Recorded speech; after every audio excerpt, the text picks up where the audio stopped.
Well, I think the answer is obviously not.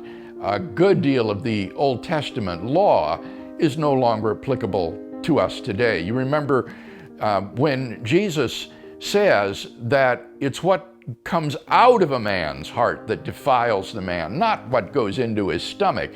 Mark, in recording that, makes the comment, thus he declared all foods clean.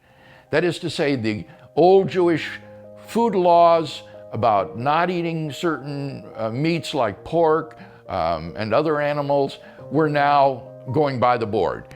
So obviously, although all Scripture is inspired by God, it is written for certain people at certain times and places, and therefore is not applicable at all times in history.